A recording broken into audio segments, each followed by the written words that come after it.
15장의 내용을 통해서 예수님께서 교회를 세우기 위한 세 가지 관계에 대해서 설명하시는 것을 저희들이 깨닫게 됩니다. 먼저 15장 1절부터 11절까지가 예수님과 제자들이 어떤 관계에 있느냐라는 것을 설명해 주십니다. 예수님과 제자의 관계는 의존적인 관계입니다.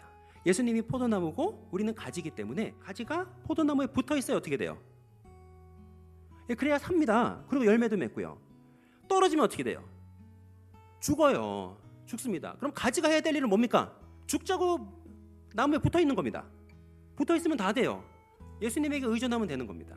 두 번째 관계는 12절부터 17절까지 내용이 나오는데 제자들 상호 간의 관계예요. 내가 너희를 사랑한 것처럼 너희도 어떻게? 사랑하라. 제자들 상호 간의 관계는 무슨 관계? 사랑하는 관계입니다. 예수님이 나무고 제자들이 다 가지잖아요.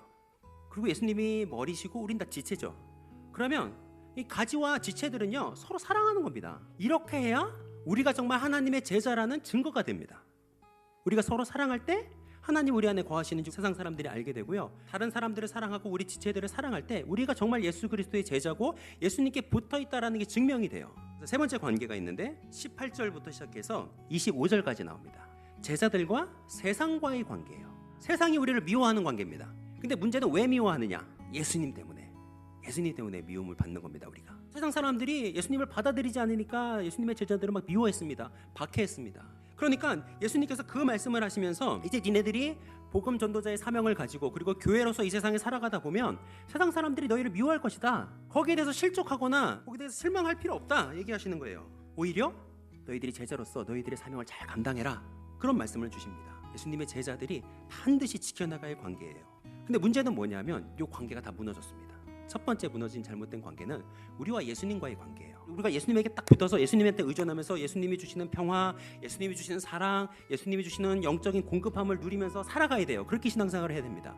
근데 우리가 예수님을 의존하는 것이 아니라 자꾸 사람을 의존을 하거든요. 근데 이럴 때 생기는 문제가 뭐냐? 절대 안 채워집니다.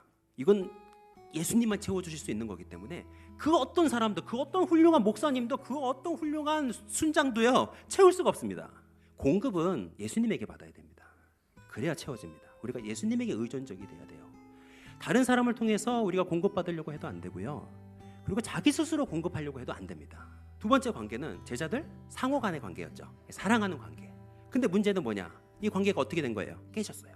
서로 미워하고 헐뜯고 비판하고 정죄하고 서로 막 모른 체하고 제자들이 서로 사랑하는 관계가 되지 못하게 됐습니다. 예수님이 머리시죠. 그리고 우리 모두가 다 지체죠. 그러면 판단은 누가 합니까? 판단 머리가 하는 거예요. 머리가. 우린 똑같은 지체예요. 누가 잘나고 못나고도 없습니다. 다 생긴 대로 하나님이 필요하니까 우리 교회 다 보내주신 거예요. 그러니까 누가 잘났다 못났다 서로 높다 낮다 할 것도 없고 누가 못한다고 비판할 것도 없고 저 사람 왜 저러냐 저 사람 왜 저렇게 신앙생활 이렇게 얘기할 것도 없습니다.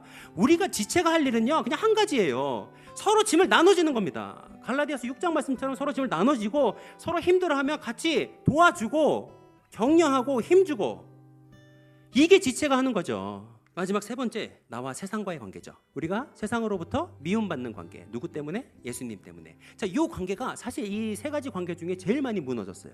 이 관계가 완전히 무너져서 어떻게 됐느냐 하면 우리 때문에 예수님이 미움받습니다. 사실 기독교 역사상 많은 그리스도인들이 핍박받았습니다. 예수님 믿는다고 사자굴에 던져지고요. 예수님 믿는다고 목베임을 당하고 불에 타 죽고 수많은 사람들이 순교했습니다. 그러나 그들이 순교한 거는 자기들이 잘못한 게 아니었어요. 그냥 그들이 예수님을 믿었기 때문에 순교하고 세상으로부터 미움을 받았습니다. 온갖 고난을 받았어요. 근데 지금은 어떻게 되느냐? 우리가 세상 사람들에게 미움받을 짓을 합니다. 그래서 예수님이 우리 때문에 미움받으세요.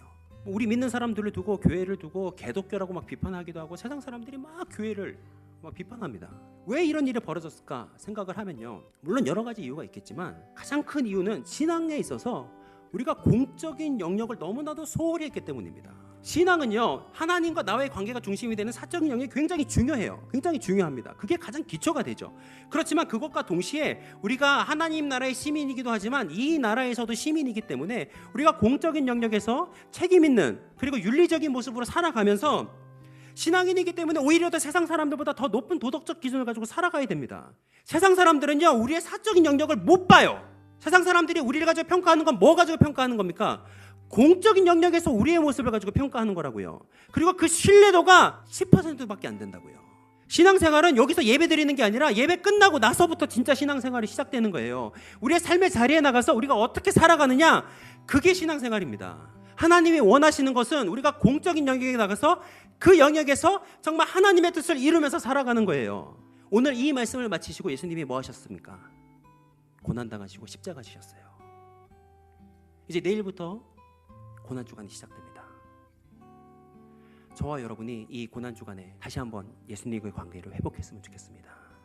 사람들 의지하고 세상의 물질들 의지하고 다른 인간의 방법들 의지했던 거 다 내려놓고 하나님께만 의존하고 주님으로부터 오는 은혜와 사랑과 영적인 에너지를 공급받아서 정말 우리 교회가 멋진 교회가 되고 또 우리 각 사람 한 사람 한 사람이 교회가 돼서 삶의 자리를 하나님의 나라로 바꾸는 주님의 사람들 되시길 주님의 이름으로 축원드립니다.